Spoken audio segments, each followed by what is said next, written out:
Hello, church. Welcome back to Daily in the Word. Thankful to give you this Monday's devotion. I got a lot of feedback from my last devotional that we did at the beginning of Colossians about how to pray for your friends and how Paul approached this prayer for the church at Colossae of people he didn't know yet, but he strived and God gave him a desire for these people.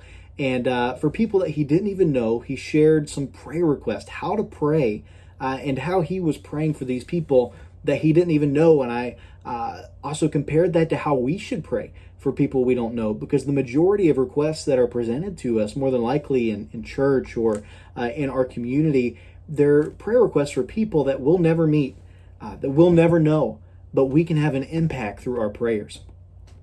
Paul continues in this passage, and I wanted to continue down through the study, and we may just continue this until everything's back to normal, and maybe we won't be doing these devotionals because you'll get to see us all the time, but I'm not sure when we'll stop this. But I wanted to continue in this passage, so we're going to look at verses 9 through 14 today and just be here with you real shortly as Paul continues to say how he is praying for these people. We kind of cut it short, so let's continue and let's finish Paul's introduction of how he is praying for these people. Verse number 9 says, "For this cause," verse number 8 has some context, "who also declared to us your love in the Spirit." So Paul recognizes that he's been told of the faith and the love that these people have in the Spirit of Christ, that they are following the Lord, but he is praying for them. In verse number 9, "For this cause," or because you are people that love the Lord and that you show love towards one another in the Spirit, "for this cause, since the day we heard it, do not cease to pray for you and to desire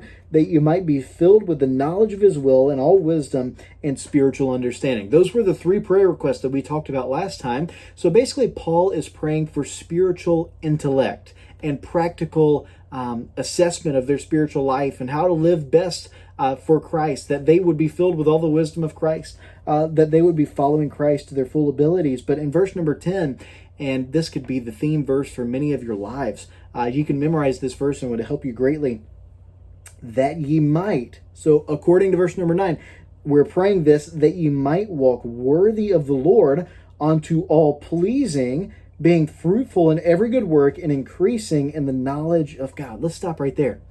Now he's talking about practical obedience. He's not just talking about the head knowledge that he prays that they have. He is talking about walking. He changes to the physical here.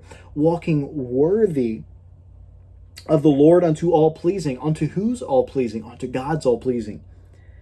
Being fruitful in every good work. You see, it's changed from a mental point now to a physical point. Being proved and fruitful in every good work.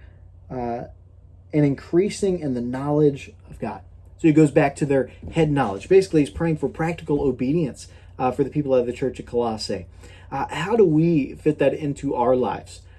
This verse number 10 could certainly be a theme verse for your life. If you wanted to write this verse out every day for a week and memorize it, man, that'd be a great life to live. That you might walk worthy of the Lord unto all pleasing, being fruitful in every good work and increasing in the knowledge of God. That's really what God desires the Christian life to be, right? That we'd walk worthy of who God's called us to be, that we'd be continually filled with the knowledge of God as we're reading his word, and also that we'd be fruitful in every good work. And that's what God desires for us, and that's how Paul is praying for the church at Colossae. Verse number 11, these are benefits based off of these prayers. If these prayers are answered, so he says, "that ye might walk worthy." So this is why we're praying, that ye might walk worthy of the Lord. Verse number 11, "strengthened with all might according to his glorious power unto all patience and long suffering with joyfulness."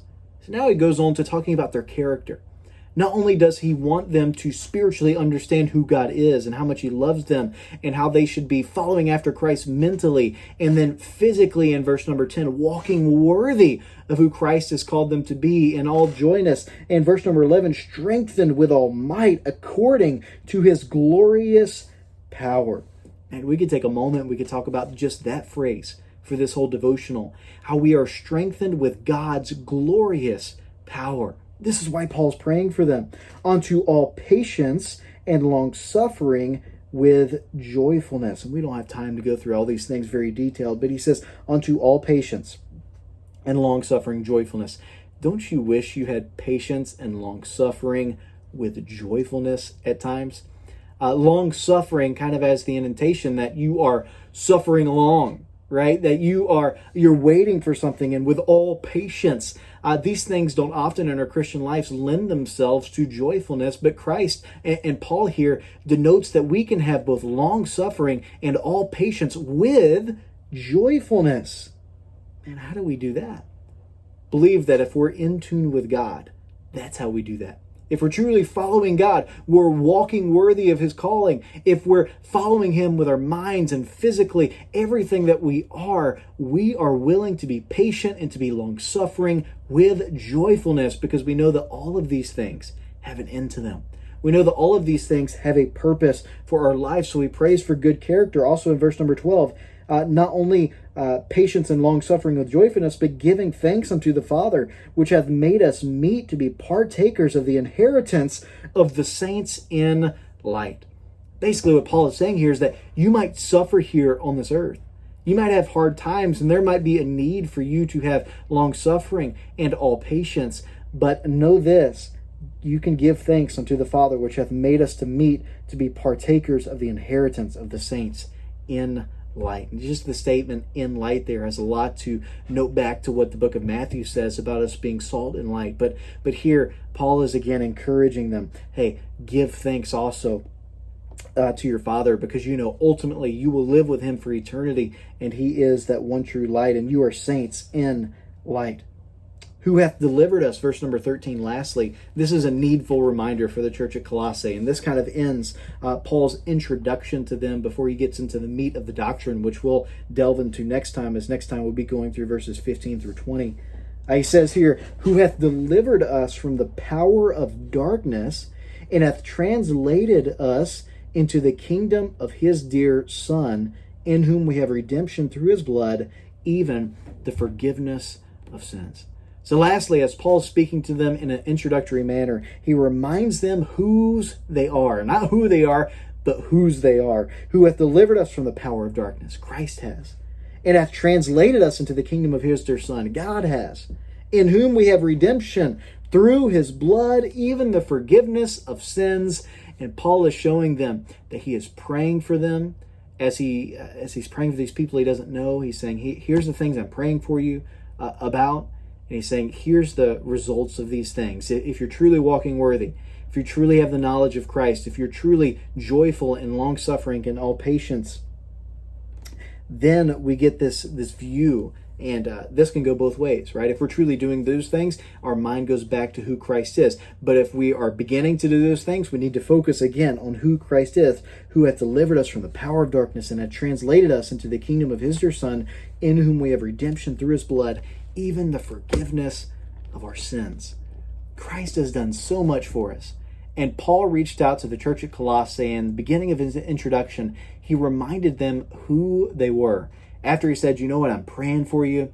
I don't know who you are, but I've heard of your faith. I'm praying hard for you. And as a result of you living for God, and if you do these things that I'm praying for you with, you're going to have a victorious Christian life where you're focusing on Christ, and you're going to be joyful even in all patience and long suffering. And lastly, he reminds them who they are.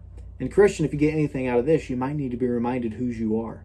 You are God's. Christ has purchased you with His blood, and He desires that you live for Him. Christian, I challenge you this week as you start out on this Monday. Mondays can be difficult, right? Especially during this strange season. Put your mind on Christ. And as Paul prayed for them, I pray for you right now that you would be focused on Christ this week, that you'd be focused on whose you are, and that will give you the strength to continue as Paul prayed for these people, to continue with all long suffering and patience with joyfulness.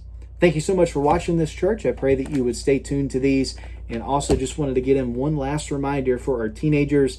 If you have a grandchild, or if you have a child that would enjoy the teen services, we are having those each Sunday, thankfully, at 6 p.m.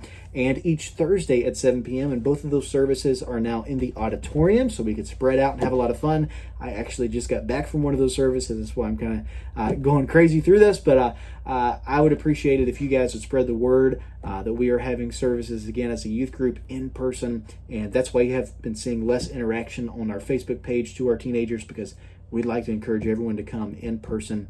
And we thank you so much for watching this. We'll see you next time.